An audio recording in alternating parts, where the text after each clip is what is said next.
నాకు చేతనైనా కాకపోయినా నా కట్టె కాలే వరకు తెలంగాణకు అన్యాయం జరిగితే చివరి శ్వాస దాకా కూడా పులిలాగా లేచి కొట్లాడతా తప్ప పిల్లిలాగా ఉండను. ఎట్టి పరిస్థితులలో 600 ఏ విషయంలో కూడా తెలంగాణకు అన్యాయం జరగనివ్వను. కొట్లాడదాం. చెలో నల్గొండ ఇయ్యంగానే పిక్క పిక్క సచ్చుడు ఇజ్జత్ మానం పోతుంది రాబాయి. కేసీఆర్ బొబ్బ పెడితే ఏం చేస్తామంటే ఏం చేస్తామని చేతులు విసుకొని కాళ్ళు విసుకొని అర్జెంటుగా బడ్జెట్ పక్కకు పెట్టి శాసనసభలో తీర్మానం పెట్టింది.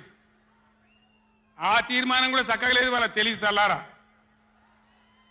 సాగునీళ్ళు తాగునీళ్ళు అని పెట్టినరు, కరెంటు ఉత్పత్తి పెట్టలేదు. మళ్ళీ దానిలో ఆ తీర్మానంలో కూడా అంత తెలివి తక్కువ తీర్మానం. అది పెట్టి ఇక మామ అనిపించుకున్నారు. అయిపోయింది కదా. ఒక రైతుకు పంట పండిందట, వడ్ల రాసి అయింది. ఎందుకంటే రాసేవాడు ఎత్తుకపోకుండా పొత్తు పోసేది, పొత్తులు ఆ బూడిదో శుద్ధో ఏదో పోసేది.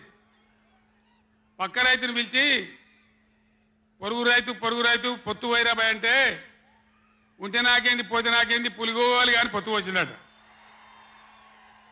వీళ్ళది ఏం పోతుంది?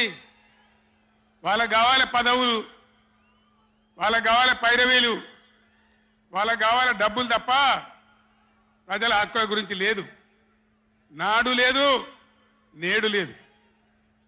దయచేసి నేను మీ అందరినీ కోరేది ఒకటే, అన్ని సందర్భాల్లో పోరాటమే ఉండదు. అవసరమైనప్పుడు పోరాడాలి, పోరాటానికి సిద్ధంగా ఉండాలి.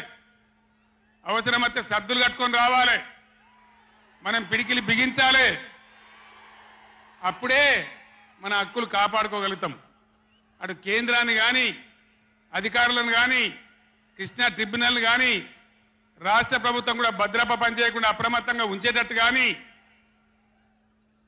నడవాలంటే మనం ఎప్పటికప్పుడు జాగ్రత్తగా పులుల్లాగా కొట్లాడాలి. ఈ మాట చెప్పడానికి నేను ఇంత దూరం వచ్చిన, మిమ్మల్ని అందరినీ సమీకరించిన.